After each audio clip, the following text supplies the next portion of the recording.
அறிவுனே. அடே எனக்கு இருக்கிற அறிவுக்கு இந்த ஆளினார் அழகுராஜா அமெரிக்காவில இருக்க வேண்டியவன்டா. ஏதோ என் கஷ்ட காலம் இந்த வரப்பட்டிக்காட்டுல வந்து பழனியப்பன் சைக்கிள் வீலுக்கு பெண்ட் எடுக்கிறேன். வீலா இது வில்லு மாதிரி இருக்கு. அண்ணே நீங்க பெரிய ஆளுண்ணே. உனக்கு தெரியுது, நம்ம ஊர் ஜனங்களுக்கு தெரியலையே. இதெல்லாம் நீ போய் சொல்லணும்டா.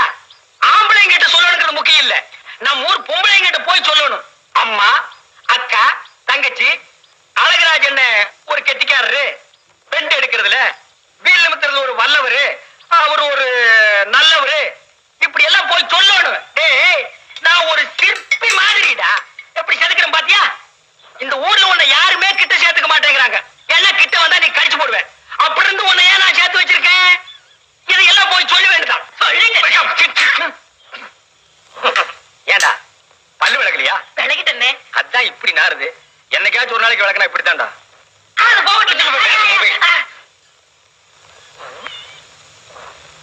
வீட்டுல ஒரு அழகான சம்சாரம் இருக்கும் போது வெளியில ஒரு 50 வயசுல ஒரு அம்மா புடிச்சிட்டீங்களாமே.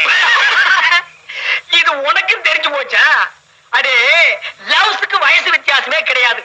எந்த வயசுலயும் லவ்ஸ் வரலாம். இப்போ ஆலையில ஓடுற கரும்புல அடிக்கரும்பா இருந்தா என்ன, நுனிக்கரும்பா இருந்தா என்ன, நமக்கு வேண்டியது வெள்ளம் தானடா கோமடி தலையா. ஆமா அந்த அம்மா என்னமோ ஊமைன்னு கேள்விப்பட்டனே. இருந்து போட்டு அத பத்தி நமக்கு என்ன?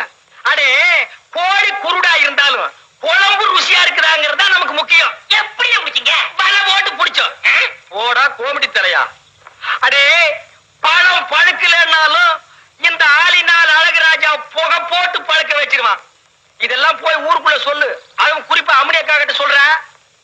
அந்த கேரியர் உன்னை எல்லாம் நம்பி வைக்க முடியாதுப்பா. ஏன்னா அந்த ஊமை வீடு எங்க இருக்கு? அந்த தெரியுது பாரு ஒரு மரம். ஆமா அங்க போய்